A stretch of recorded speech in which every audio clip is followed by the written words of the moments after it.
I had developers at Ubisoft reach out wanting to make sure that the right story is being told, and these guys are running out of time. While the company has been trying to put on a strong face, pretend like they have a plan moving forward, well, things internally have been falling apart faster and faster every single day, with many developers at the company now believing that this is just going to be the end of Ubisoft, and many of them are just preparing to leave.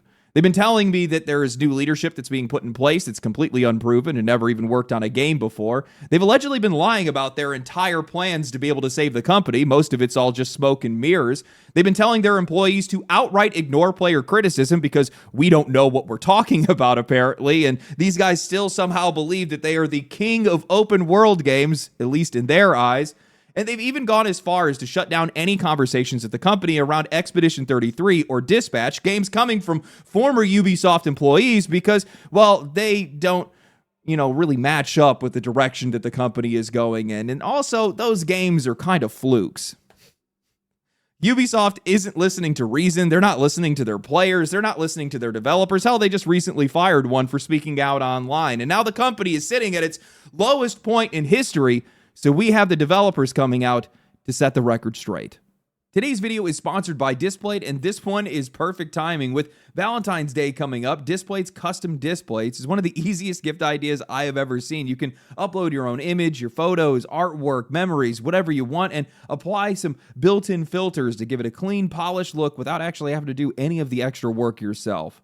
They have a bunch of different filter styles, so whether you want something softer or more dramatic or just a nice version of an original photo, it can handle it for you. Upload the image, pick the filter, and Displate turns it into a high-quality metal poster. If you've never used Displate before, they make premium metal posters. What am I talking about? We have talked about this 100 times. Why haven't you guys bought more of these things? There's no tools. There's no wall damage. They're super easy to hang up and swap out. It's just one of those things that just works, and it looks better than anything else you could be putting up on the wall. They've got over 1 million designs, so if you want to go custom, games, anime, movies, limited edition, texture prints. But for Valentine's Day, you want to get something special, something that really shines. So go ahead and use code LEGENDARY at checkout. Hit the link in the description and take a look. If you're stuck on what you want to get someone this year, this solves the problem pretty fast. Man, Ubisoft used to be that publisher. For the longest time, you didn't even question their releases because these guys just delivered. The 2000s to the early 2010s, it was a ridiculous run. Sands of Time, Splinter Cell, Assassin's Creed, Far Cry, Rainbow Six Vegas, Rayman Origins. Not all of these games were perfect, but man, these guys had a grip on the industry. Big franchises, real identity, and some real production value. Just solid games all around.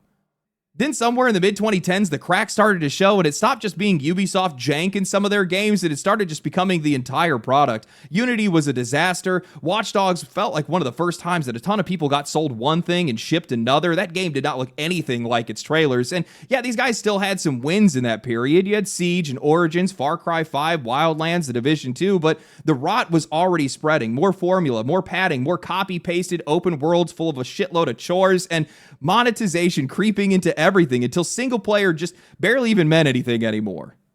And that slow decay finally turned into what I view as now an active free fall. Years of fatigue caught up, and now it's just been miss after miss. Avatar, Skull and Bones, X-Defiant, Star Wars Outlaws, even Assassin's Creed Shadows came and went from conversation like it didn't even matter. And none of these games were small bets. These are massive projects, massive budgets, and they didn't pay off. Not a single one of them. Now it's studios being shuttered, layoffs at Massive in Stockholm, leadership shakeups, projects being canceled and delayed, Prince of Persia being one of them. And actually, in some of my conversations with the devs, they told me that they had heard internally that it was all tied up in this training setup with students in India for cheaper labor, and that game was basically so mismanaged that it just became completely unsalvageable. Now you have investors that are bailing out. Their stock has been in the dirt for years, and on the US stock exchange, it's sitting at under $1. Everything for this company feels like it's getting worse day by day.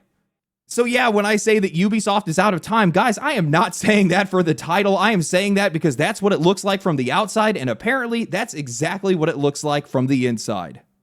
Following the recent reports of Ubisoft developers updating their resumes while they're still employed, and also another developer that got fired for criticizing the company on LinkedIn, I had both former and current Ubisoft developers reach out to me. Their identities will be kept secret for very obvious reasons, but they want people to understand what is actually going on inside the studio and where they think all of this is headed.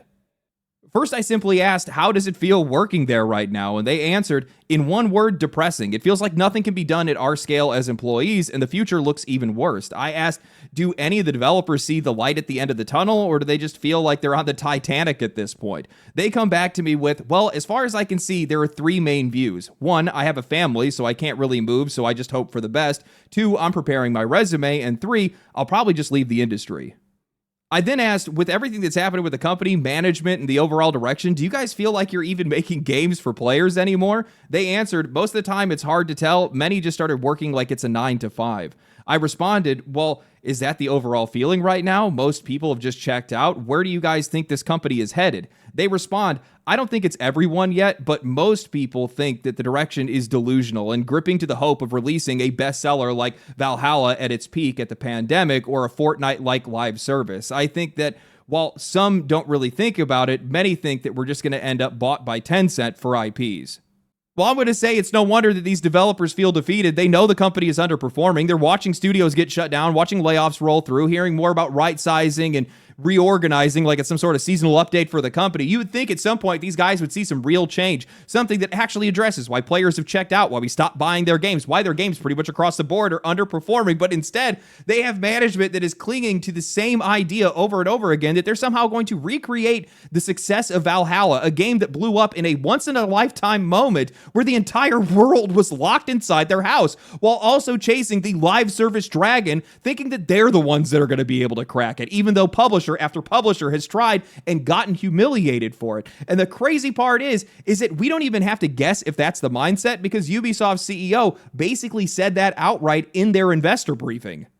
On one hand, the AAA industry has become persistently more selective and competitive, with rising development costs and greater challenges in creating brands. On the other hand, exceptional AAA games, when successful, have more financial potential than ever. In this context, today we are announcing a major reset build to create the conditions for a return to sustainable growth over time. We are transforming Ubisoft's operating model to produce exceptional quality games on two core pillars of our strategy: open world adventures and games as a service native experiences. I cannot believe that this is coming from the same company that wrote one of their villains saying, do you know the definition of insanity? These guys are literally betting the house on doing the exact same thing that they've been doing for the past 10 years. Exceptional AAA games are successful and they have more financial potential than ever. Where? When? I haven't seen them. I don't think anybody else has, because the last 5 years have been completely dominated, not by exceptional AAA games. No, it's been smaller games, games that are actually focused, games that are actually finished, games made by people who actually know what they're doing. And even when you're making your point that, oh, some of the biggest AAA games that are out there are some of the biggest AAA money printing moments. Okay, yeah, you have Diablo 4. That's probably the only example that you're going to be able to use here. And look where that game ended up. Meanwhile, Baldur's Gate 3, for all intents and purposes, that was definitely a AAA sized cultural event, but it was something that was built closer to a AA budget, single player, no microtransactions. Hell, even the developers are so anti that stuff that they put it in their damn FAQ. So how do you hear players that have been complaining for years about bloated open world games, about monetization that's infecting everything, about live service elements that are being folded into games that they have no business being there, and then go and look at the graveyard of failed live service launches with a couple of outliers and think that you guys are the ones that are headed in the right direction? What is wrong with this company?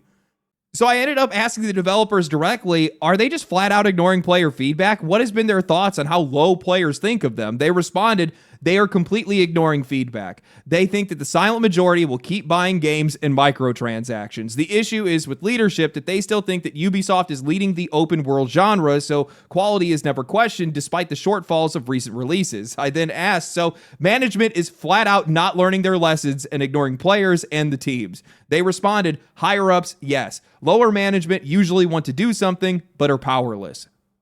I hate how vindicating it is to hear something like that. Yeah, it definitely makes me feel justified. I'm sure it makes a lot of you guys feel justified too, but I can't imagine how miserable it must be to work inside of a company where you actually want to do something different. You have people that are there that want to fix it, who can see the problems clearly, but they get stonewalled by leadership that pretends like nothing is wrong, tells them to ignore feedback, and just keeps forcing everything in the same direction. Now, I'm sure some of you guys are going to say, just leave. Well, some of these developers are, but it's not that simple. It's not like you have studios around every single corner for these guys to be able to hop to, especially when you got a family, mortgages, visa situations, or whatever else. So what happens instead is exactly what these guys told me. It just turns into a 9 to 5. People check out. They just do what they're told. They just put their head down, hope everything turns out all right. They ride it out and hope that some other company is going to come in and buy them before it all collapses on top of them. I think this is how we're getting a lot of what we're seeing from AAA right now. Games that are launching painfully off the mark, projects that feel like they're wearing the skin of older franchises without any of the soul, and design decisions that feel like they came straight out of a meeting because none of these games are actually being made by the people who work there. They're being made by the people who are telling them what to do, and most of the people that want to try to do anything have already checked out.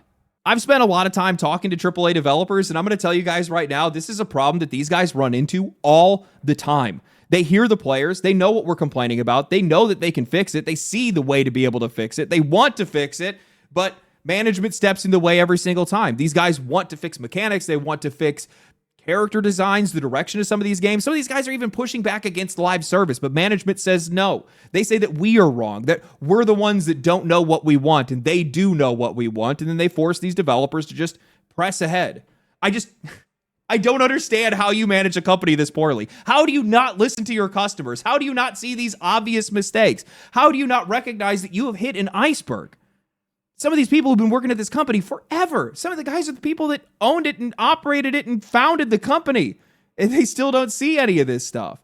And while I am all for Ubisoft cutting weight, I've talked about that a ton of times. They have way too many people that are working at that company. There's still over 17,000 people. None of these layoffs mean a thing if this company does not learn from any of its failures. And they're not. I mean, the CEO actually believes that the only reason that Star Wars Outlaws failed is because the Star Wars IP is bad. Because nobody likes Star Wars anymore. Even though I'm pretty sure people really liked Andor, and there was a movie that came out that I think a lot of people like. I didn't get to watch it. I've been out of the whole Star Wars thing for a while. We also had Battlefront that saw a massive resurgence of players just before the launch of Star Wars Outlaws. So how does that make sense? How delusional can you get? Well, apparently pretty damn delusional, because it's going to get worse. Wait till you hear how these guys reacted to the success of Expedition 33 and how their solution to their over-management problem is more middle management. Over the past couple of months, Ubisoft has basically delivered nothing but bad news, but in the middle of that, they still took the time to hold an investor meeting for like the 5 investors that these guys still have left, giving their plans for 2026 and beyond. More cuts, more projects being shelved, and the big headline that they really wanted everybody to focus on was a complete restructuring, supposedly aimed at delivering higher quality games. They're carving the company up into 5 creative houses, with Ubisoft HQ overseeing all of it, and they're selling this as a new era of speed and discipline, placing creative and financial accountability closer to where value is created, simplifying the organization, better deploying resources, all the usual bullshit. So the obvious question is, what does this actually mean for the people that are making games? Because Ubisoft loves announcing plans, but they don't really like following through on a lot of things. What I want to know is whether or not this is actually going to make anything better. I asked the developers, I know that they had pivoted, reorganized, brought in some new leadership, but my biggest worry, and probably the same worry a lot of other players is having right now, is this company being run by people who actually know how games are made? Are you running into that kind of problem? They responded, there are several issues that plague the company. That pivot looks like fairy dust, to be honest. Most leadership was already there. We used to have zones a year or two before creative houses, which did nothing but create a new layer of management. There are still some people at the head of the company that have been in game development at some point, but it's been years. The way that games are made now is different. I also heard that most of them are just yes men now.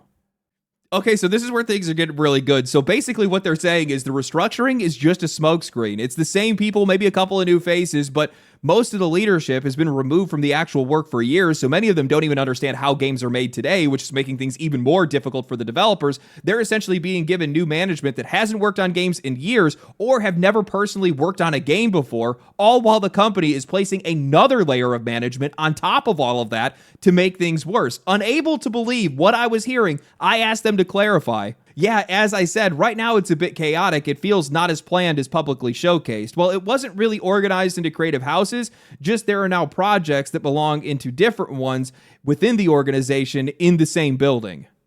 I responded, that seems wildly disorganized. So how many layers of management are there between the developer and the studio head? They came back with, depends on the game. On a mid-sized project where the whole team is in one studio, you could have 6 to 7 layers between developer and the studio head. If it's a multi-studio collaboration, it gets worse. You can easily hit 10 or 11 layers because the team and even sometimes the directors sit under a studio lead, which has their own management chain under the game producer. I then asked them, is that normal? That feels like a lot of layers of management. Doesn't that cause issues? No wonder developers don't feel heard. Nobody can hear you. They responded, no, it causes a lot of issues. Meetings are bloated. Most people zone out. Information gets lost. People work on things that are not up to date. Work that has already been done without consulting another team needs to be redone or patched. Feedback arrives late or not at all. Fixes often get delayed and pushed as much as possible, rushed, or even put off until launch. Well, doesn't that explain all the issues that we see in games and why budgets have ballooned to hundreds of millions of dollars? When you have 7 layers of people between the ones doing the work and the ones that are steering the project, sometimes even 10 or 11, game development isn't even about making the game anymore. It's playing a game of telephone. You're just trying to push a message through a human maze, and by the time it reaches the other side, if it even does, it's going to be watered down, misunderstood, outdated, or it's just going to collide with something that another team already did. And that doesn't just explain bugs, that also explains the quality drop. The way that these franchises have slowly started to lose their identity and they've started to wear the skin of what they used to be because nothing is getting through cleanly. Proposed changes, even simple ones, are going to take weeks or months for these guys to be able to move on. And beyond that, it also applies to the soul of the project. How clearly can a vision come through when someone who is writing the dialogue, designing levels, or trying to shape the narrative has to pass everything through layers of Dante's Inferno just to try to get a straight answer? The only thing that's going to survive is going to be the simplest version of everything possible. Safe choices, repeatable formulas, stuff that is easy to justify and easy to track. The only thing that you're ever really going to see change, especially from Ubisoft titles, is going to be the monetization because, well, that's ironclad. That's a demand that's coming from the top with no mixed messaging. Also, probably a lot of stuff from their HR department, too.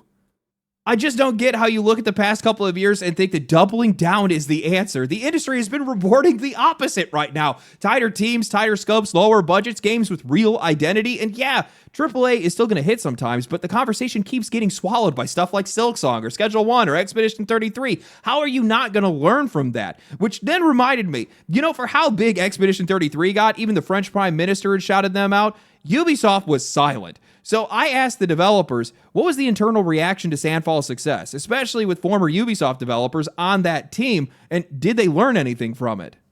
They responded, none. No reaction. They believe that Ubisoft isn't doing the same scale of game and that this team size isn't fit for a project that the company needs to make. As I said, they want to focus on live service and open world.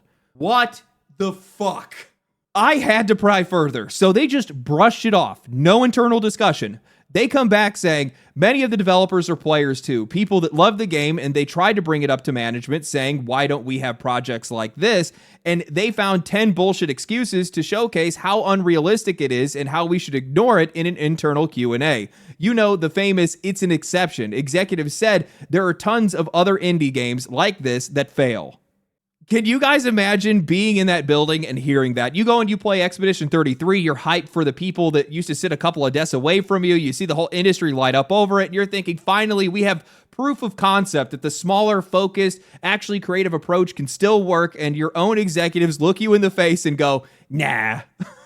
What is wrong with these people? Not what we can learn, not why did this land, not how do we get some of that discipline back, just excuses, dismissal, a corporate coping mechanism. We don't make games like that. It's an exception. Indie games fail all the time. We do live service and open worlds. It's just so gross. It's not even a disagreement about taste. It's just an admission that their model matters more than their own craft does. The people inside are trying to do what they can, and they're trying to fix games and make them better, but the leadership is basically saying, sorry, that's not the business that we're in. I can't help but think that these guys, their executive staff, had to have just been so salty about Expedition 33. That game had lit up the entire industry. Everybody was talking about it. You have your own government talking about it. Yeah, I'd imagine these guys weren't very happy. I mean, every single headline, every video, every review made sure to make mention that a couple of their employees had slipped out the back and made a better game without them. I can't imagine that these guys took it all that well. They did the exact same thing with Dispatch. And you know what's really funny is that if I recall correctly, there were developers that came out and there were reports that were made that similar concepts were brought up to Ubisoft, but they had passed on it. Imagine being that blind to the own talent in your studios. Your own talent in your studios. Imagine being that blind to good ideas that you guys couldn't pick that stuff up. Imagine being so bitter that you can't even learn lessons from it. The CEO needs to resign. It's the only way that I see this company finding any success. All of their bad decisions are coming from the top. I know in a lot of cases people want to point out the developers, and in some case it is the developers that are the problem. That's not saying that Ubisoft doesn't have any problem developers or any other parts of leadership, but a lot of this stuff is coming from the top. And it's obvious that they're just ruining this entire company. I mean, I'm of the mind that the only reason that Tencent is investing as much money as they are is because they know they're investing into the Titanic, and they know that ship is going to sink right into their own pocket. They're just going to take all of the IP. And whether that actually means a better environment for the developers or them just shipping all those games off to be developed in China or something like that instead, I have no idea. But I will say this, and I don't say it very often, I feel bad for these developers. What a hellish and blind environment to work in, with no care for the art of game making and also no care for what the customers are asking them to make. Did you know that the hires that they made to fix Assassin's Creed, Far Cry, and Rainbow Six for Vantage Studios is the CEO's son and his cousin? His son, by the way, his only experience is in NFT games and mobile games. So, you know, that bodes well for those franchises. I'm sure that's going to go just fine. You know, it's one thing to be this ignorant when you're successful. It's an entirely different thing to be this ignorant when you are one of the biggest, scratch that, were one of the biggest publishers in the games industry with some of the most recognized IP in the games industry, and now you're circling the drain. But for whatever reason, you will just not learn from any of your mistakes. They just don't exist. You have to ignore them. You tell your developers to ignore them when your developers are actively begging you, trying to fix things. They want to make better games. They want to be in smaller teams. They are telling you what the problems are, but you guys just won't listen to them. This is the reason why smaller studios do so well. It's because they have an easier time communicating with one another, an easier time keeping one cohesive creative vision, an easier time listening to the players. I don't see this company getting better, especially with the way that they treat their developers, especially with the way they run their business. And if things don't change fast, they're going to be done sooner than we think. Anyway, hope you guys enjoyed the video. If you guys did enjoy the video, like the video, subscribe to the channel. Make sure to share the video on social media. Share it with your friends. Share it all to everybody. Share it with your family. Watch it around the TV, whatever you guys want to do. Follow me on Twitch. Follow me on Twitter. I will catch you guys in the next one. Stay cool. Stay righteous. Stay safe. Peace. Family, family, family, family.